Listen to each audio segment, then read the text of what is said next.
Just when you thought it couldn't get any worse for Joni Ernst, the Iowa senator who came under significant fire for telling a town hall full of her constituents that just everyone is going to die in response to constituents being upset about Medicaid cuts and cuts to SNAP and Medicare. Well, today she posted a non-apology apology, a fake apology, a video in which she recorded herself walking in a cemetery where she talked about how essentially she was apologizing for the fact that not everyone realized that everyone will one day die, and then proceeded to say that she was glad she didn't have to mention the tooth fairy during this town hall, and ended by saying that if anyone wants to find eternal peace, they should go and pursue her Lord and Savior Jesus Christ, invoking her religion. This was a fake apology to the constituents who are concerned that she will soon vote to cut Medicaid, to cut SNAP,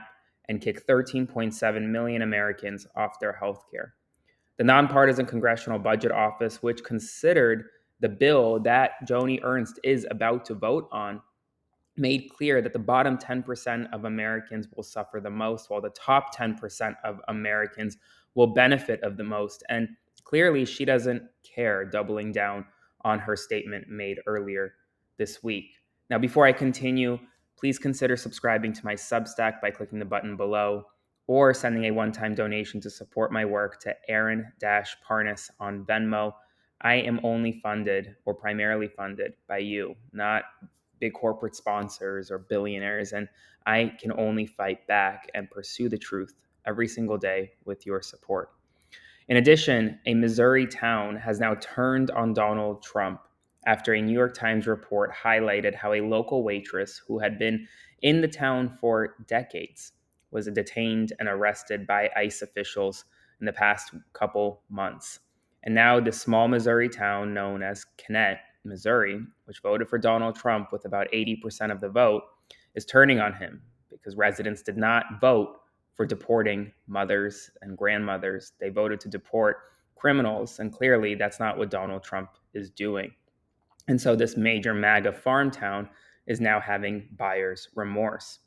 In some interesting news, Tulsi Gabbard, the director of national intelligence, is now allegedly considering bringing in a Fox News producer to change the way the presidential daily briefings are presented to Donald Trump, because Donald Trump refuses to read.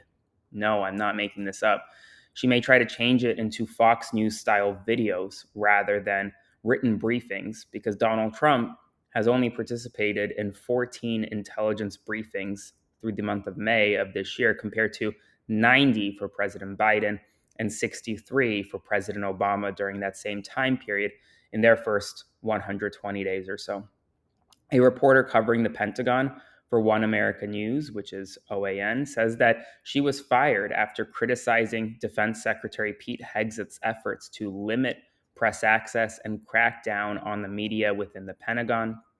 According to the Washington Post, migrants are now facing criminal charges for failing to register with the United States government after crossing the border, signaling a shift in immigration enforcement tactics.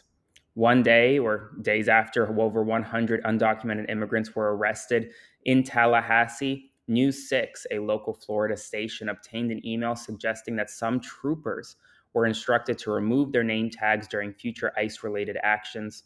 The directive cited officer safety due to increased public recording and sharing of their involvement online. If you live in the central or northern parts of the United States, get ready. You may see the northern lights tomorrow night. NOAA is forecasting a severe geomagnetic storm, a G4 on the 1 to 5 scale, beginning Sunday night into Monday, which could bring widespread northern lights to North America and Europe. The aurora may be visible overhead in northern United States, with potential sightings as far south as the mid-Atlantic, the Midwest Plains, the Rockies, and even Northern California. Grupo Firme, a popular Mexican regional band, has announced that it was canceling its performance in California at a music festival after the United States government suspended the group's visa. The White House has announced that it will be withdrawing Jared Isaacman's nomination to lead NASA and will soon name a new candidate who is more aligned with Donald Trump's agenda.